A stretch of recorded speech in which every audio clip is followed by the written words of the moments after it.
할렐루야, 여러분 모두를 축복합니다. 자, 이제 17장 마지막 시간인데요.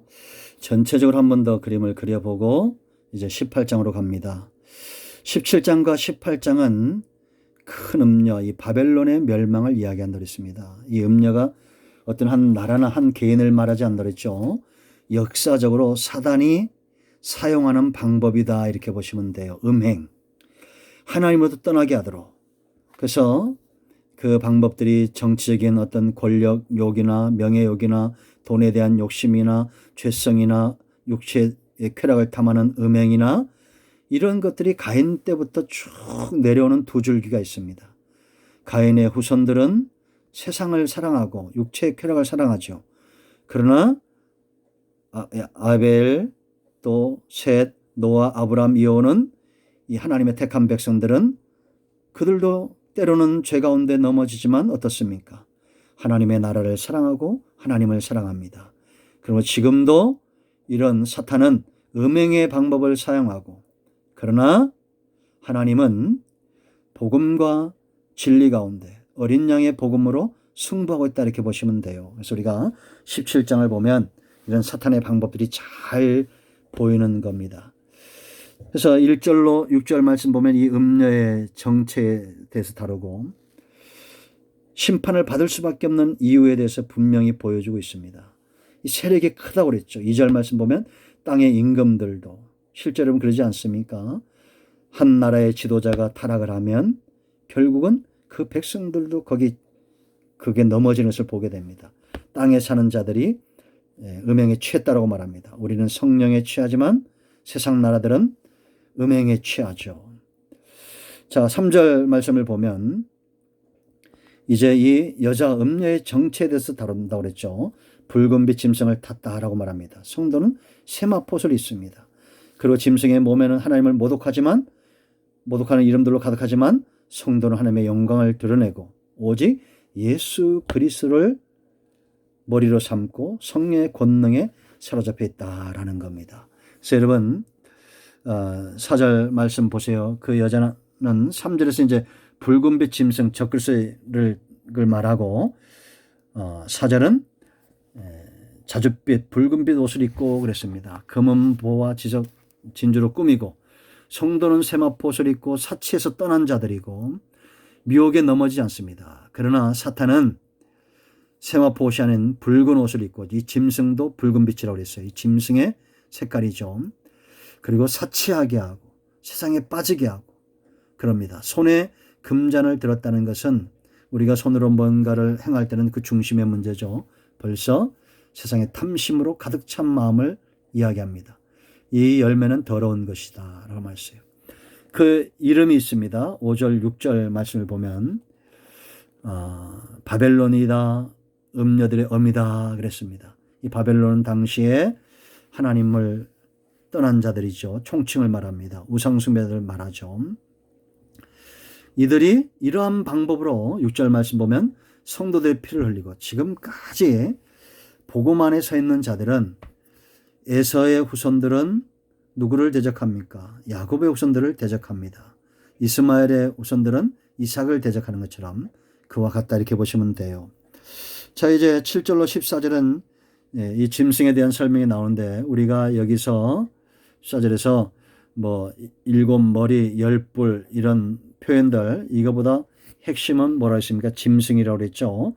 당시에 뭐 7나라 10나라는 다 사라졌지만 지금까지 사단의 역사, 짐승의 역사, 그들이 사용하는 이 음행의 방법들은 여전히 존재하고 있다라는 것입니다. 이런 자들, 이런 사단의 방법에서 승리한 자들은 어떤 자들이라고 그랬어요? 14절 말씀 보면 어린 양이죠. 그리고 그 편에 선 자들입니다.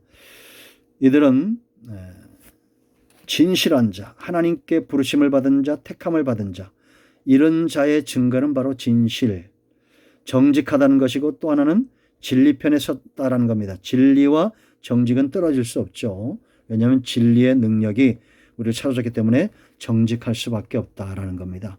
다윗은 하나님 앞에서 죄인으로서 정직했지만 사울왕은 변명하고 하나님을 떠난 것을 우리가 보게 되죠.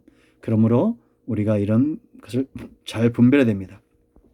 사탄의 방법은 거짓이고 그리고 복음은 진실하다라는 겁니다. 사단도 능력이 있습니다. 열국을 다스릴 만한 그리고 열국의 지도자들을 미혹할 만한 능력이 있어요. 그러나 어린 양과 그 편의 선자들은 진실한 복음으로 승리한다라는 것입니다. 자, 이제 세 번째 15절로 18절은 이 음녀의 멸망에 대해서 다룬다 그랬죠. 멸망할 수밖에 없는 세 가지 이유가 있다고 했어요. 그 왜냐? 영역을 공유한다고 그랬죠. 바로에게도 영역이 있었어요. 고세는 하나님의 백성들을 구별시킨 영역입니다. 하나님이 자기 백성을 이끌어내기 위해서 바로와 그 나라를 벌하시는 것을 우리가 보게 되죠. 지금도 마찬가지입니다. 예수님이 말씀하신 대로 성령의 능력을 의지하여 귀신을 내어쫓는 것이면 하나님의 나라가 너희 가운데 임하였다고 마태복음 12장 28절에 분명히 말하고 있습니다. 분쟁하는 나라 중에 승리하는 나라가 서게 되는 거예요. 지금도 복음에 붙들림 받은 백성들 그 나라가 있고 세상엔 두 나라밖에 없습니다. 사탄이 왕노릇한 나라, 예수 그리스도가 왕노릇하는 이 복음적인 하나님의 나라입니다. 누가 이겼습니까? 뻔한 얘기죠. 예수 그리스도 만왕의 왕 만주의 주 되신 주님과 그 편의 선자들이 승리하는 겁니다. 스스로 분쟁하는 것 16절 두 번째입니다. 여러분 우리가 죄 때문에 돈 때문에 권력 때문에 명예 때문에 어떤 다양한 이유들 때문에 사람들이 서로 죽이고 하는 것들을 보게 됩니다. 그들이 때로는 같은 목적으로 하나 되기도 하죠. 정치적인 목적으로 하나 되기도 하고 그러나 나중에는 또 갈라서고 이런 일들이 정치판에 얼마나 많습니까? 그런가 하면 군대에 또 선후배 간에 또 하나 됐다가 또 깨지기도 하고 법조계에도 이런 일들이 있고 교육계에도 이런 일들이 있고 그러나 나중에는 이문 때문에 돈 때문에 명예나 권력 때문에 그들의 쓸데없는 자존감들 때문에 또 갈라지는 것을 보게 됩니다.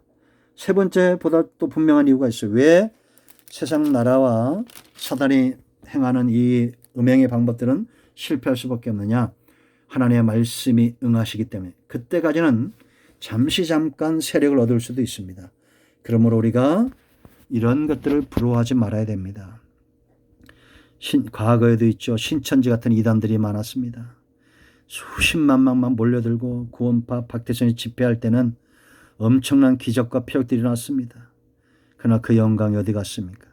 하나님의 말씀이 응하면 다 사라지는 겁니다. 그러므로 우리 모두는 하나님 편의 선자들이 되어야 될 줄로 믿습니다. 이런 모두를 축복합니다. 이 마지막 때 멸망받을 사탄의 편에 서지 말고 하나님 편에 복음 앞에 진실한 편에 정직하게 서기를 예수님 축복합니다. 아멘. 코로나19 종식을 위해서 기도하시고 요한계시록 말씀도 열리도록 기도해야 되겠습니다. 할렐루야.